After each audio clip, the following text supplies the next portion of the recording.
नमस्कार, स्वागत है आप सभी का न्यूज वन इंडिया देख रहे हैं आप और मैं हूं आपके साथ कृतिका। बुलेटिन की शुरुआत करते हैं। उत्तर प्रदेश में अलग अलग विभागों को लेकर आज से प्रेजेंटेशन अब शुरू हो चुकी है। एनएक्सी भवन में सबसे पहले आज कृषि क्षेत्र की कार्य योजना का प्रेजेंटेशन हुआ। सीएम योगी के सामने कृषि से जुड़े 11 विभागों का प्रेजेंटेशन दिया गया। कृषि, सिंचाई, गन्ना, वन समेत 11 विभागों का प्रेजेंटेशन के दौरान सभी विभागों का रोड मैप भी पेश किया गया और इस दौरान सीएम योगी, दोनों डिप्टी सीएम समेत कई मंत्री और अधिकारी मौजूद रहे।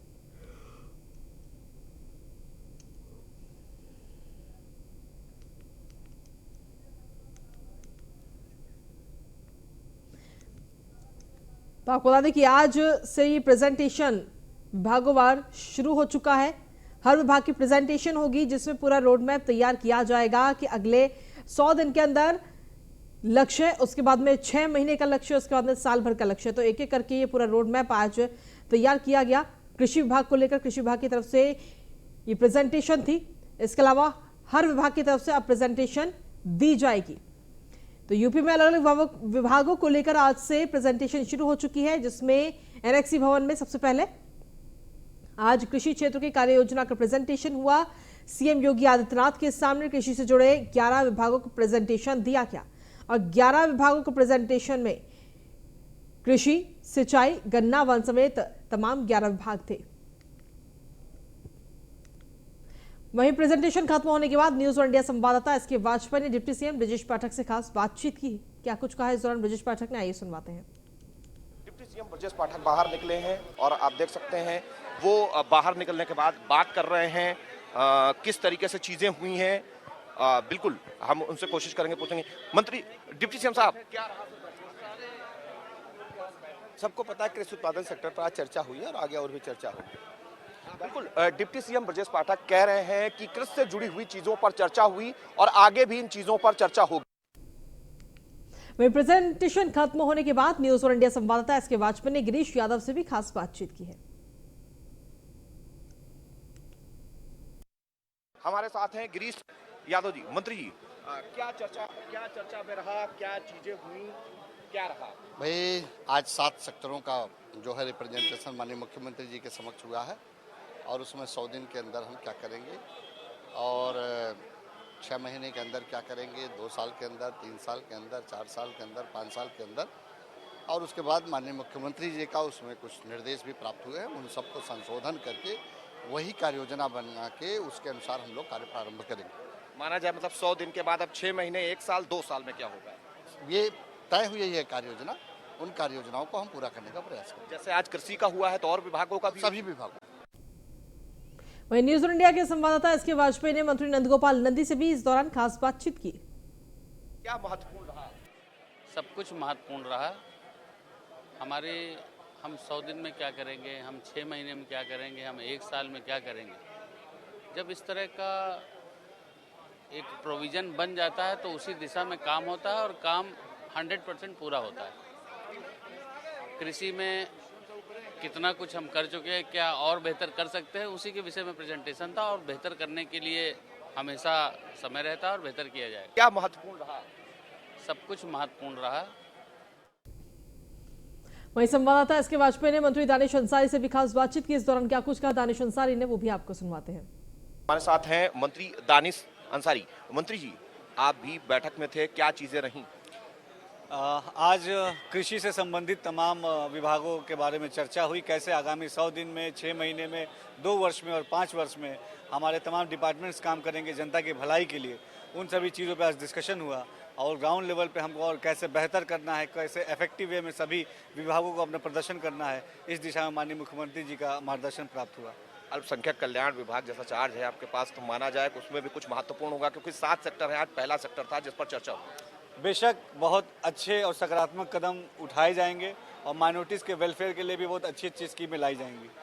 बिल्कुल, धन्यवाद। ये हैं उत्तर प्रदेश सरकार के मंत्री दानिश अंसारी, और जो कहीं न कहीं बता रहे हैं कि किस तरीके से चीजें हुई अंदर बात। चलिए खबरों में आगे बढ़ते हैं। समाजवादी पार्टी के नेता आजम खान की मुश्किलें अब कम होने का नाम ही नहीं ले रही।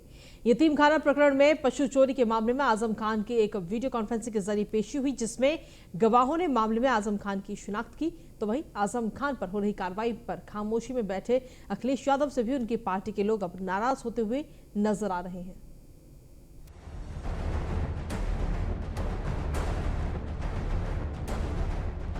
यूपी में बीजेपी अपने दूसरे कार्यकाल में ज्यादा एक्टिव मोड में नजर आ रही है।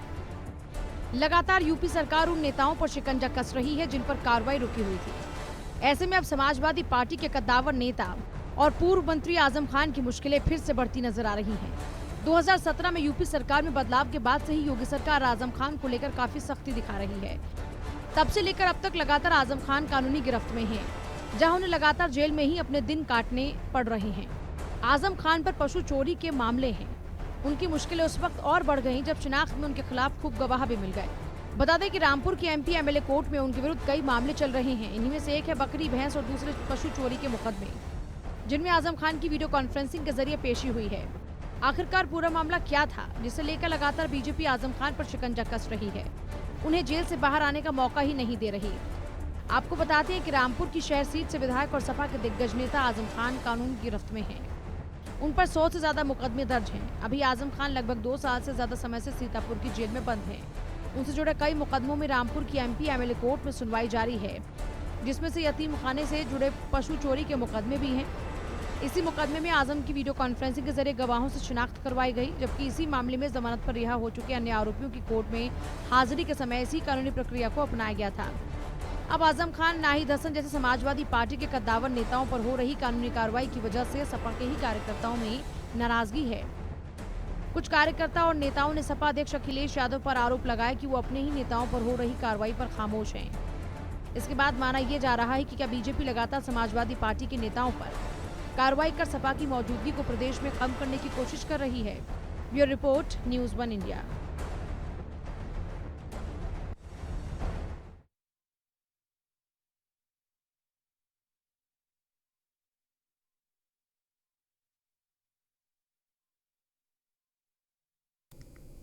और वहीं हमारे संवाददाता एसके वाजपेयी ने सुरेश खन्ना से भी खास बातचीत की। इस दौरान क्या कुछ कहा उन्होंने, आई सुनवाते हैं।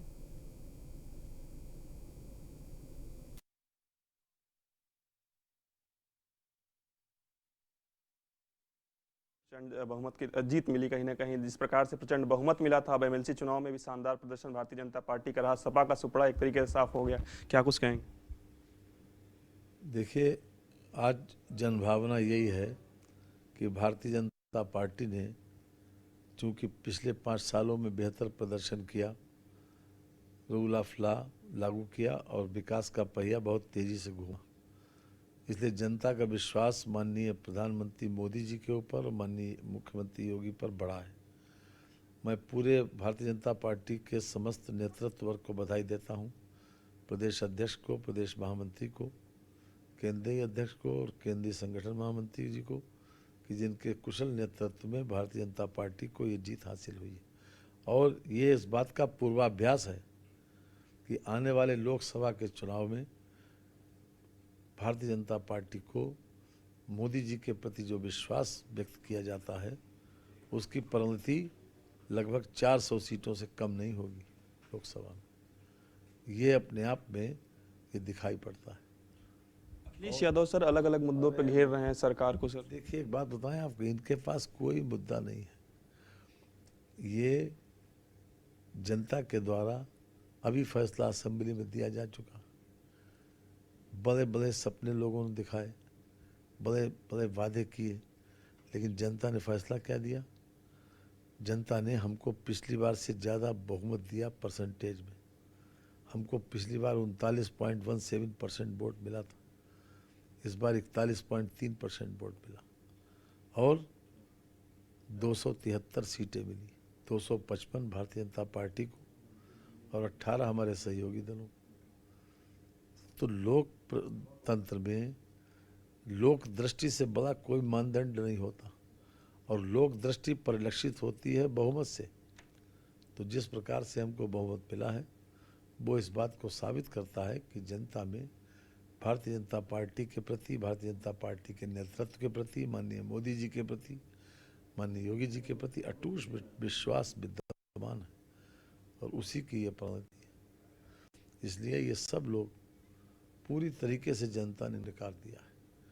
अब ये मीडिया में बने रहने के लिए, सुर्खियों में बने रहने के लिए कुछ न कुछ बयान देते रहते हैं अपना, और इनके पास कुछ नहीं। धन्यवाद सर। तो ये थे हमारे साथ उत्तर प्रदेश सरकार में मंत्री सुरेश खन्ना जी, जिनका साफ तौर पे कहना है कि मीडिया में रहने के लिए ऐसे लोग बयान देते रहते हैं। भारतीय जनता पार्टी पर जनता ने भरोसा किया है। वीडियो जर्नलिस्ट रविंदर के साथ पीयूष तिवारी, नई दिल्ली।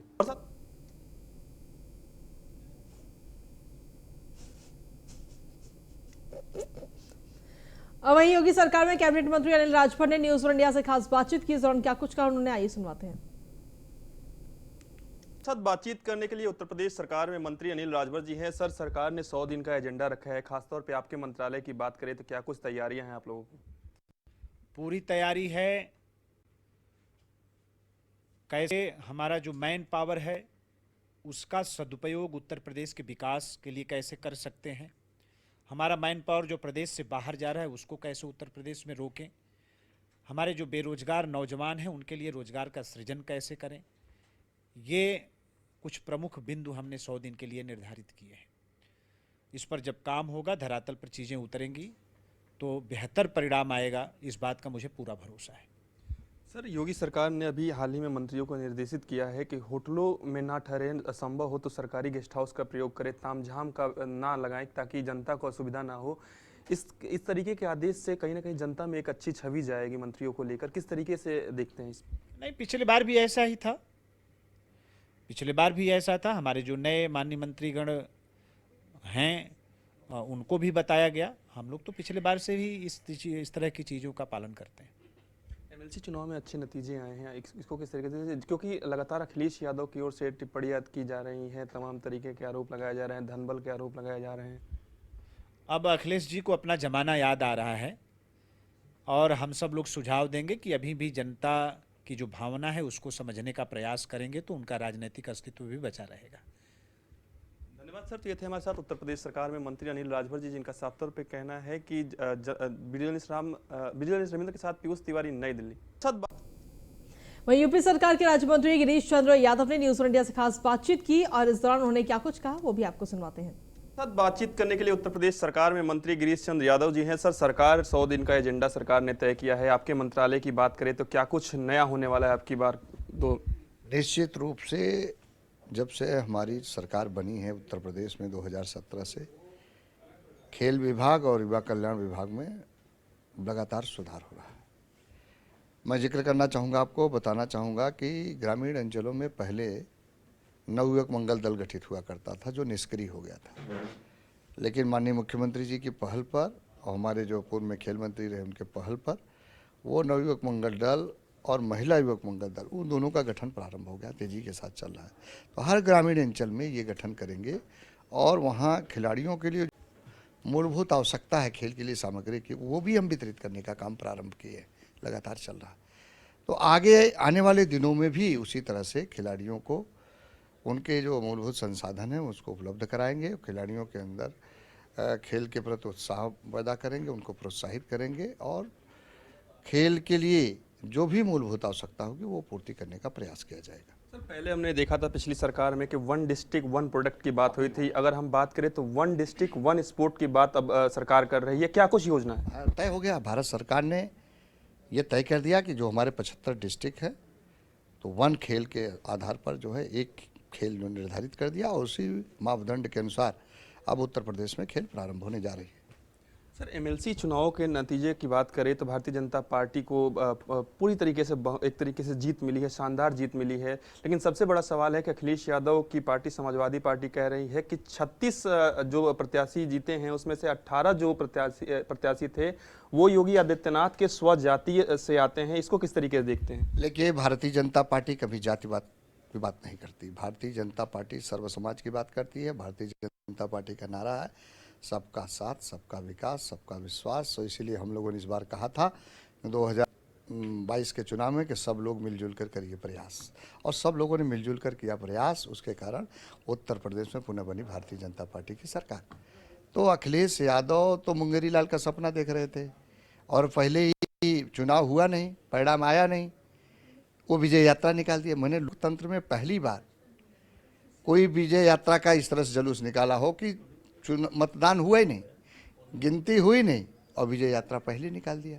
तो वो हर समय मुंगेरी लाल का सपना दें, उनके पास कोई विजन नहीं है, कोई सोच नहीं है। और उन्होंने उत्तर प्रदेश की जनता के साथ 5 साल रहते हुए जब 5 साल वो सत्ता में थे तो बिजली के लिए किस तरह से लोगों को तड़पड़ा कर जीवन व्यतीत करने के लिए मजबूर कर दिया था। वो लोगों को ग्रामीण और शहरी क्षेत्रों में बिजली मिला नहीं करती थी। लोग घरों के बाहर निकलकर इंतज़ार करते थे कि कब बिजली आए तो हम घर में जाए। और योगी जी की सरकार में बिजली जाती नहीं, ये दोनों में अंतर है। उनके ज़माने में प्रधानमंत्री आवास बनता नहीं था, बना नहीं, और योगी की सरकार में 40 लाख लोगों को आवास बनकर मिल गया। ये दोनों में मूलभूत अंतर है। वहाँ उनके ज़माने में राशन कार्ड बनता नहीं था और योगी की सरकार में कैंप लगाकर राशन कार्ड बनाया गया, गरीबों को राशन दिलाया गया निःशुल्क। ये दोनों का अंतर है। इसलिए आप देखे होंगे कि भारतीय जनता पार्टी पर पूरे जनमानस का विश्वास है, पूरे सर्व समाज का विश्वास है। इसीलिए 2022 में पूर्ण बहुमत की सरकार बनी। धन्यवाद सर। तो ये थे हमारे साथ उत्तर प्रदेश सरकार में मंत्री गिरीश चंद्र यादव जी, जिनका साफ तौर पे कहना है कि भारतीय जनता पार्टी पर पूरे जनमानस का विश्वास है। यही कारण है कि 2022 में भारतीय जनता पार्टी की एक बार फिर से सरकार रिपीट भी हुई है। वीडियो जर्नलिस्ट रविंद्र के साथ पीयूष तिवारी, नई दिल्ली। वहीं देश में आर्थिक स्थिति और महंगाई को लेकर छत्तीसगढ़ के मुख्यमंत्री भूपेश बघेल से हमारे संवाददाता पीयूष तिवारी ने खास बातचीत की है। क्या कुछ कहा इस दौरान उन्होंने, आइए सुनवाते हैं।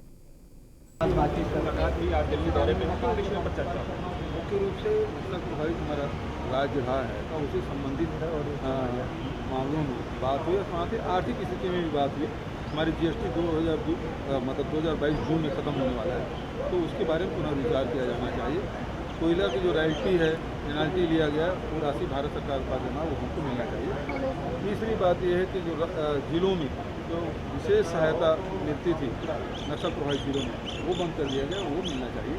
और स्टील ब्रिज की अनुमति भारत सरकार से अभी तक नहीं मिली है। इस मामले में प्रधानमंत्री को भी आपने पत्र लिखा था, क्या कुछ बात है?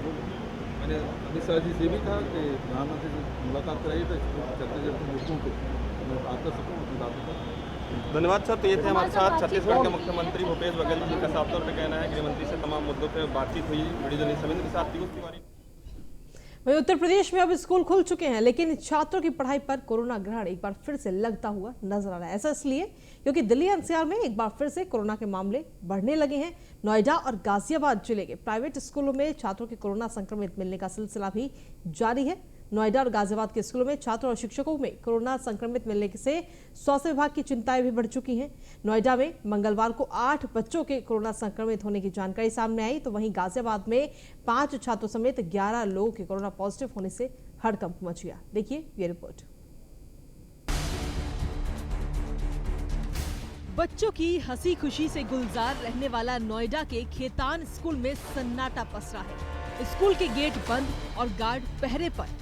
ऐसा इसलिए क्योंकि इस स्कूल पर कोरोना का साया पड़ गया। दहशत की वजह से पेरेंट्स ने बच्चों को स्कूल भेजना बंद कर दिया और अब एहतियात बरतते हुए स्कूल प्रशासन ने भी विद्यालय बंद करने का फैसला लिया। 33 केसेस रिपोर्ट हुए, जिसमें 10 बच्चे हैं। कल हमारे पास जो है वो रिपोर्ट हुई थी 16 केसेस खेतान स्कूल से, जिसके अंदर जो 13 बच्चे थे, 3 टीचर थे। तो इस तरह से हमारे पास 23 अभी तक बच्चे रिपोर्ट है। टोटल एक्टिव केसेस हमारे 90 हैं। देखिए, पेरेंट एसोसिएशन जो ये बच्चों का अभी कोरोना बढ़ रहा है उसको लेकर काफ़ी सजग है और पेरेंट्स को हम लोग अवेयर समय समय पर कराते भी रहे हैं। और हमने इसमें जिला प्रशासन से भी समय मांगा था, DM साहब से मिलने के लिए समय मांगा है कि हम लोग कुछ सुझाव उन्हें देना चाहते थे इस मामले पर लेके। शायद कल का हमें समय मिलेगा उनसे मिलने के लिए। कोरोना के केस कम होने के बाद ही तमाम स्कूल खोले गए थे। काफी दिनों के बाद स्कूल खुलने से बच्चे भी खुश थे, लेकिन अचानक कोरोना की दस्तक ने स्कूलों के गेट पर ताला लगा दिया। नोएडा के खेतान स्कूल में 13 छात्र, 3 शिक्षक संक्रमित मिले। वहीं Delhi public school, JVM global school, Shriram millennium school के एक बच्चे कोरोना संक्रमित पाए गए। एहतियातन इन स्कूलों को बंद करने का फैसला लिया गया। इन स्कूलों को 17 अप्रैल तक बंद करने का फैसला लिया गया है। हालांकि बच्चों की ऑनलाइन क्लासेस जारी रहेंगी। दिल्ली NCR और गौतम बुद्ध नगर के अंदर खासकर स्कूलों में कोरोना का केस लगातार कहर बनकर टूट रहा है। हालांकि अगर देखा जाए कि 2 दिन के अंदर स्कूली बच्चों का आंकड़ा जो है लगभग 23 की करार पर पहुंचा है। हम खेतान स्कूल पर मौजूद है। ये खेतान स्कूल है जो एक दिन पहले का जो कोरोना पॉजिटिव स्कूल के अंदर आए थे। 13 बच्चों को जो यहाँ पर कोरोना पॉजिटिव हुए थे। 3 यहाँ शिक्षक जो है जो टीचर हैं उनको कोरोना पॉजिटिव हुआ था। हालांकि लगातार जो स्कूलों के अंदर नोएडा के अंदर जो स्कूलों के अंदर केस जो है पॉजिटिव सामने आने को देखने को मिल रहे हैं, लेकिन अभी तक की जो देखा जाए कुल जो संख्या है वो 105 की संख्या बन चुकी है। कोरोना सिर्फ नोएडा में ही बच्चों को शिकार नहीं बना रहा, बल्कि गाजियाबाद में भी महामारी ने फिर से दस्तक दे दी है। गाजियाबाद में 13 दिन में 21 बच्चे संक्रमित होने के साथ ही स्वास्थ्य विभाग में हड़कंप मच गया है। कई अभिभावकों ने बच्चों को स्कूल भेजना बंद कर दिया है। सर, सैटरडे को हमारे स्कूल में साइटेशन सेरेमनी थी 12वीं के बच्चों की, और एक ग्रुप ऑफ बच्चों का सॉन्ग था, सिंगिंग वेलकम सॉन्ग था।